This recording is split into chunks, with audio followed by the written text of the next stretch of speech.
I see you.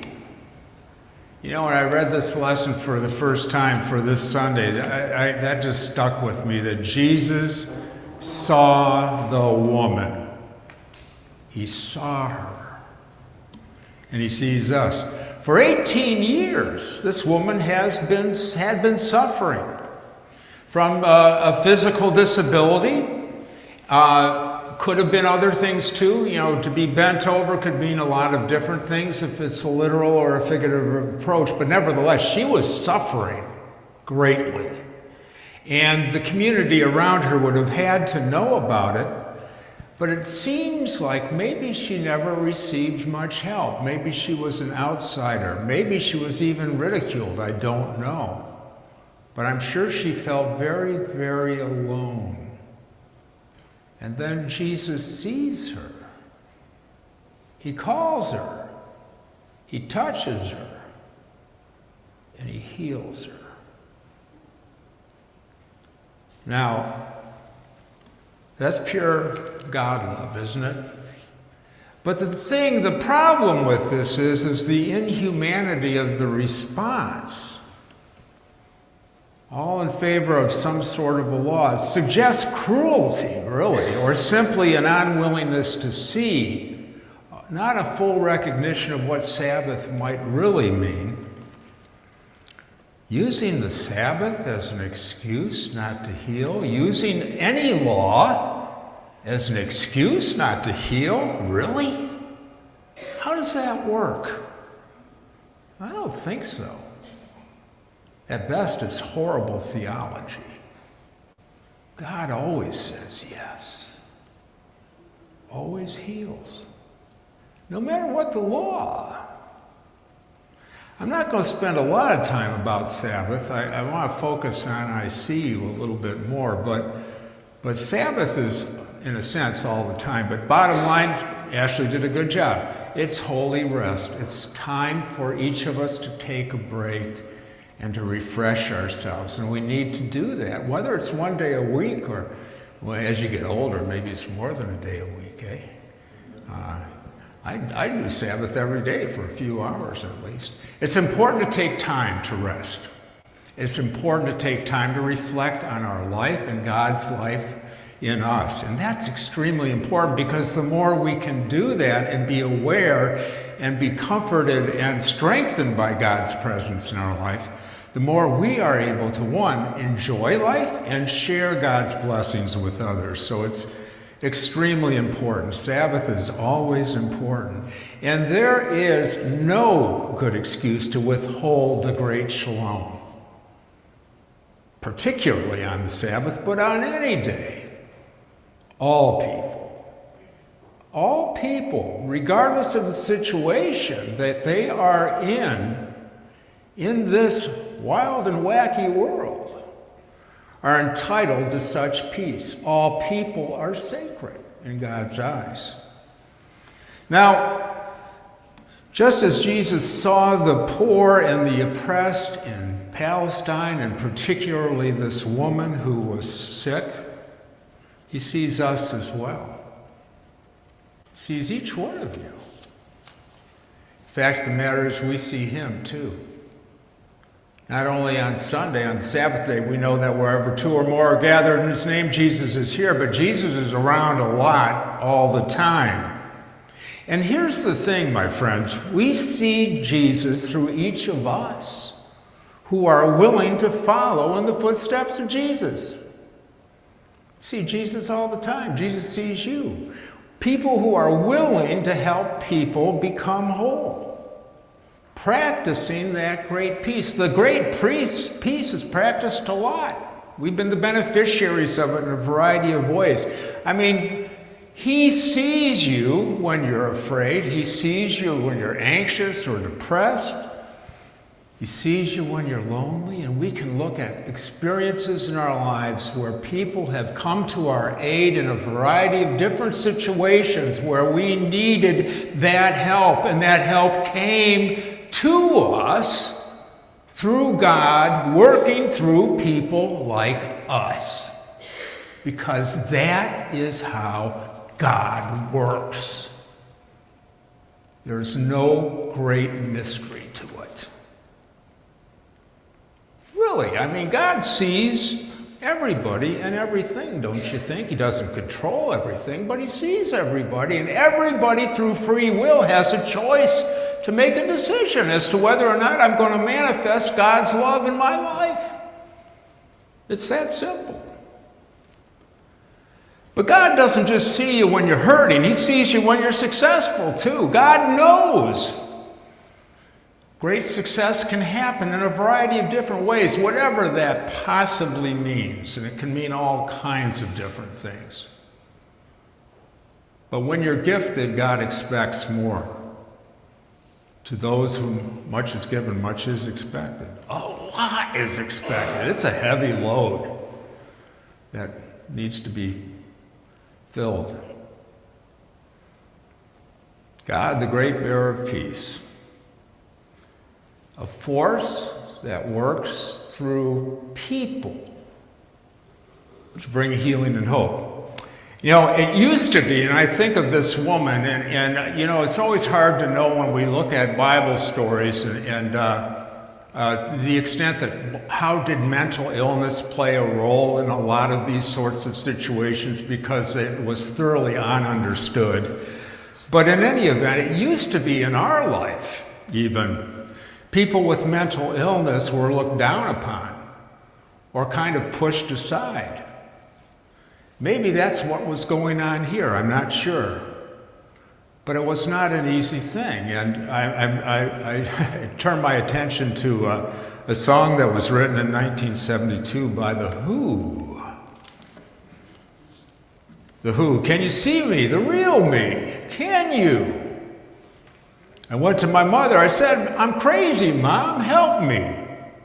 She said, I know how it feels, son, because it runs in the family. It ran in the family. That whole song's about trying to find your bearing with mental health problems. It wasn't easy back then. It wasn't easy back then, but here's the thing. That was then, this is now. God has worked through science and the mental health community in amazing ways throughout our lifetime. Mental health is no longer something that's just put under a rock, right? God is working in powerful ways to heal people of those types of troubles.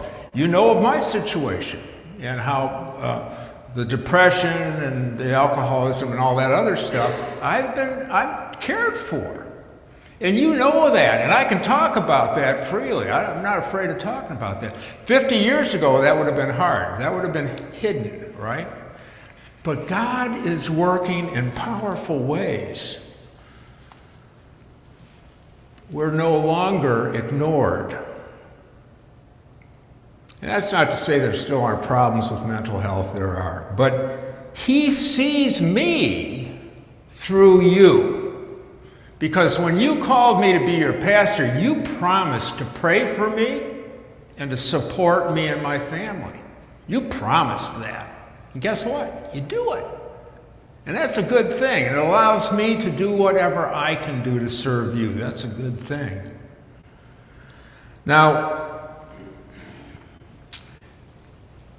sometimes we can get pretty negative and simply look at all the problems in the world. And there are plenty of problems. But it's also important to lift up a lot of good that is going down, because he sees us and we see him. And there is a lot of life-affirming activity and action going down in the world. I think about healthcare. I think of the great strides science has made to help people in matters of health. Just think of everything that's happened in our lifetime. People are responding to God in the medical field to provide healing and hope. And that's an amazing thing. On one level, we take it for granted. On another level, it does create some ethical problems and challenges that are unique to such progress. But it's amazing to see the progress that has been made.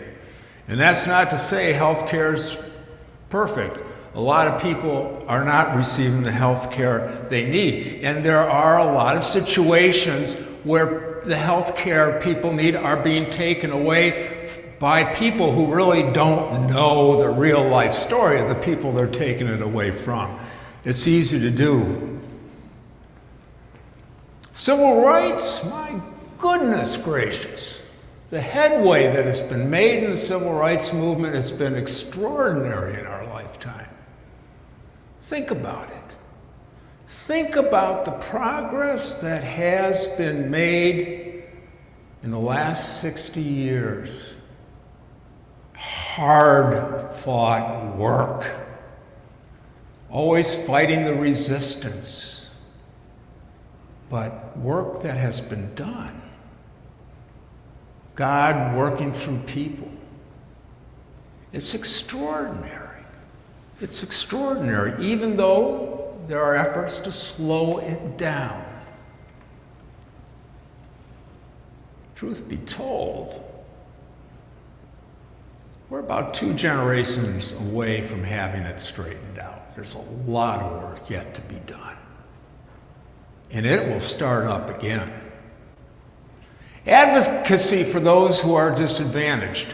Lots of stuff is going on. And that's a lot of hope, and you're involved with a lot of this. Now, the fact of the matter is there is so much more to be done. We know that, but we can still lift ourselves up recognizing that in our lives, the world has been made better through God's grace, working through people. And there will always be forces that speak out against it and try to redirect it. That's always the way it will be. But that's the battle we fight. We don't use Sabbath as an excuse not to love. We don't use any law as an excuse not to love. We can practice love without borders, and we can claim the great peace. The Sabbath is going down 24/7 all around you. You can breathe it in, and you can breathe it out. Never stopping.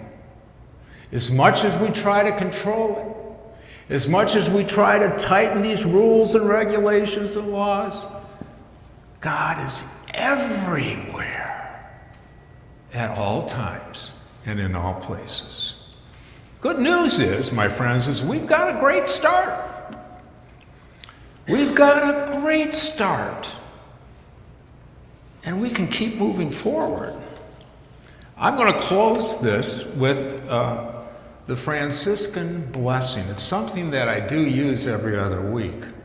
But I'm going to read it within the closing of this sermon because it is a blessing that gives us the eyes and ears to give and receive that love. It's a blessing that transcends all understanding of Sabbath and everything else. Let me read it. May God bless you with discomfort at easy answers and half-truths, and superficial relationships, so that you may live deep within your hearts. May God bless you with anger at injustice and oppression and exploitation of people, so that you may work for freedom, justice, and peace.